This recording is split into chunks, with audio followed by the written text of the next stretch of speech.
नमस्कार बंधुरा आशा करছি আপনারা সবাই ভালো আছেন এবং সুস্থ আছেন। আমি রাখি আমার চ্যানেলে সবাইকে জানাই অনেকটা স্বাগত। তো বন্ধুরা আজও আমি নিয়ে চলে এসেছি এমন কিছু গুরুত্বপূর্ণ টিপস যেগুলো আপনাদের কিন্তু সাংসারিক কাজকর্ম করতে অনেকটাই কাজে আসবে এবং নিজেদের জন্য কিছুটা হলেও সময় বাঁচাতে পারবেন। তো আমি চলে যাব প্রথম টিপসে আমরা যে ওয়াশ বেসিনটা ব্যবহার করি সেই ওয়াশ বেসিনটা ব্যবহার করতে করতে যেহেতু হোয়াইট কালারের হয় এক দুদিন বাদে বাদে এতটাই নোংরা হয়ে যায়। তো এটাকে আমাদের কিন্তু প্রতিদিনই পরিষ্কার করা প্রয়োজন, না হলেই কিন্তু এরকম খুব নোংরা হয়ে যাবে। তো আমরা প্রতিদিনের এই কাজটাকে কিভাবে সহজ করতে পারি, যেই জায়গাটার মধ্যে হ্যান্ড ওয়াশ রাখা থাকে সেখানেও একটা দাগ পড়ে যায়। তো আমরা কিভাবে এই ওয়াশ বেসিনটাকে সুন্দরভাবে পরিষ্কার করব, প্রতিদিনের কাজ প্রতিদিনেই করতে পারবো সেটাই দেখাবো। তো দেখবেন প্রতিদিন আমরা যখন এরকম লেবু খাই, অনেকেই কিন্তু আমরা খাবার পাতে লেবু খেতে পছন্দ করি, সেই লেবুটা কাটার পর এরকম একটা একটা টুকরো কিন্তু থেকেই যায়, সেটার খাওয়া হয় না, সেটা ফ্রিজের মধ্যে রেখে দিই, রাখতে রাখতে নষ্ট শুকিয়ে যায়, আমরা ফেলে দিই। তো বন্ধুরা যখনই দেখবেন লেবু খাচ্ছেন একটা দুটো টুকরো এরকম বেঁচে গেছে, তখনই সেই লেবুটার মধ্যে একটু কোলগেট লাগিয়ে নেবেন।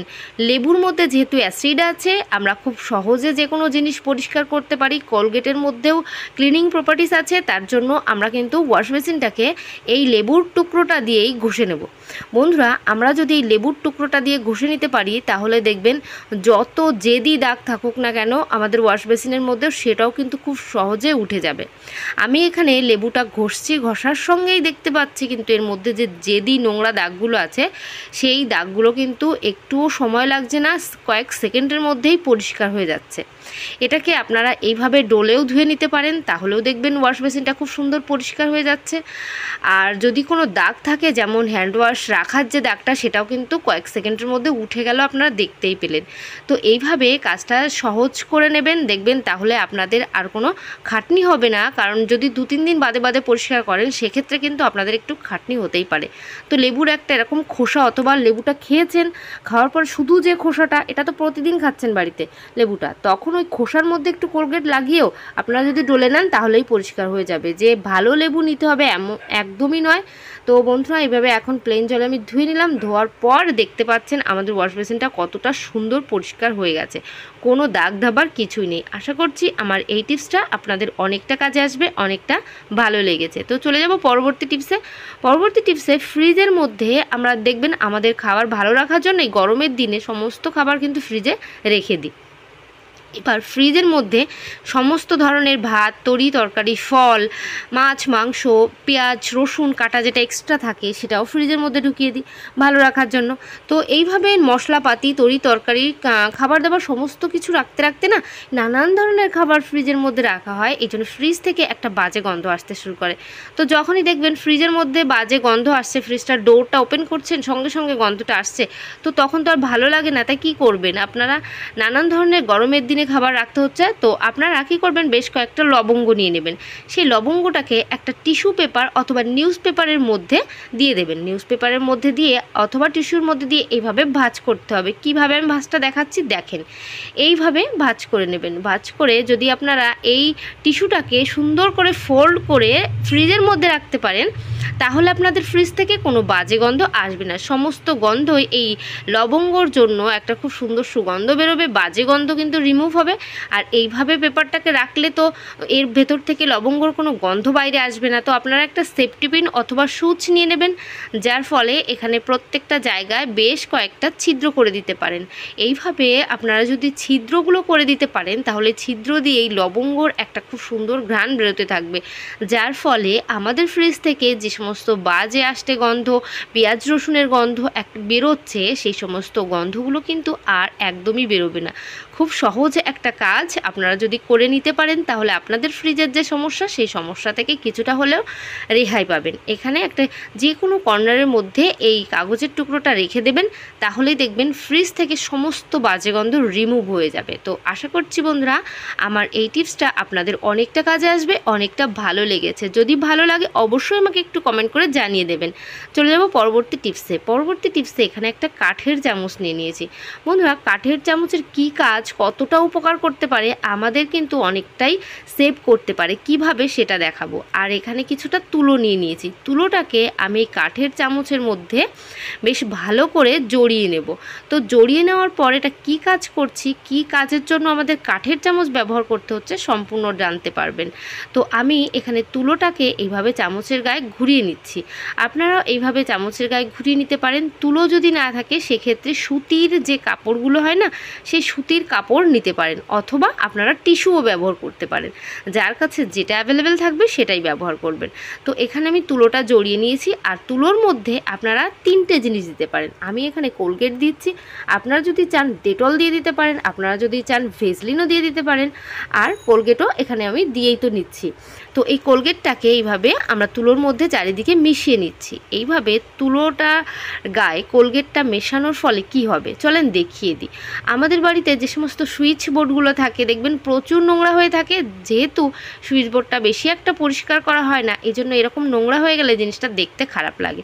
বিশেষ করে তো রান্নাঘরের দিকে যে সুইচ বোর্ডগুলো থাকে সেগুলোর অবস্থা খুবই খারাপ থাকে। আর যেহেতু এটা কারেন্ট, আমরা এখানে জল, সার্ফ, সাবান, হাত দিয়ে কিছুই পরিষ্কার করতে পারি না। হাত যদি কারেন্টের মধ্যে লাগায় সেক্ষেত্রে একটা ভয় থাকতেই পারে। তো আমরা কি করব, কাঠের মধ্যে মানে কাঠের জিনিস যেমন চামচের মধ্যে তুলো জড়িয়ে একটু কোলগেট লাগিয়ে আমরা যদি এইভাবে ঘষে নিতে পারি, তাহলে দেখবেন সুইচ বোর্ডের মধ্যে আমাদের হাতও দিতে হচ্ছে না, আর আমাদের সুইচ বোর্ডটা কিন্তু খুব সুন্দর পরিষ্কার হয়ে যাচ্ছে। মাঝে মধ্যেই এইভাবে অন্তত সপ্তাহে একটাবার অথবা 2 সপ্তাহ বাদে একবার যদি আপনারা এই পদ্ধতির মাধ্যমে সুইচ বোর্ডগুলো পরিষ্কার করে নিতে পারেন, তাহলে দেখবেন আপনাদের এই সুইচ বোর্ডটা খুব সুন্দর পরিষ্কার থাকছে। জিনিসটা অনেকটা দিন বাদে বাদে পরিষ্কার করবেন না, তাহলে কি হবে, ওই নোংরাগুলো এতটাই জেদি হয়ে যাবে, শক্ত হয়ে আটকে যাবে, যে তুলতে পরিষ্কার করতে একটু সময় লাগবে, একটু কষ্ট হবে। তো আমরা কষ্টটা না করে মাঝে মধ্যেই একবার এইভাবে তুলো জড়িয়ে কাঠের চামচের মধ্যে পরিষ্কার করে নেব। পরে একটা শুকনো কাপড় দিয়ে এইভাবে একটু মুছে নেবেন, তাহলেই দেখবেন সুইচ বোর্ডটা একদমই পরিষ্কার পরিচ্ছন্ন হয়ে গেছে। আপনাদের পরিশ্রম ছাড়া, প্রতিদিনের কোনো ঝামেলা ছাড়াই এটা একদম পরিষ্কার, সেফভাবেও কাজটা করতে পারছেন। আশা করছি এই টিপসটা অনেকটা কাজে আসবে।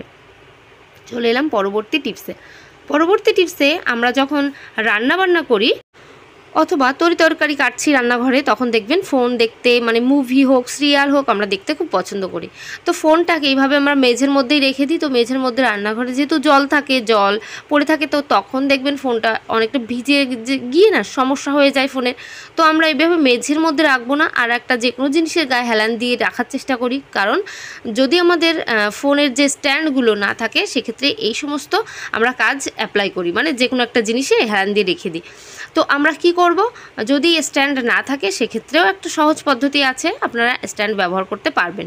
তো এই ধরনের যে চার্জারগুলো বাড়িতে দেখবেন অনেক সময় খারাপ হয়ে যায়, খারাপ চার্জার পড়ে থাকে, তো তার যে অ্যাডাপ্টারটা, এটার সাহায্যে কিন্তু আমরা কাজটা করতে পারবো।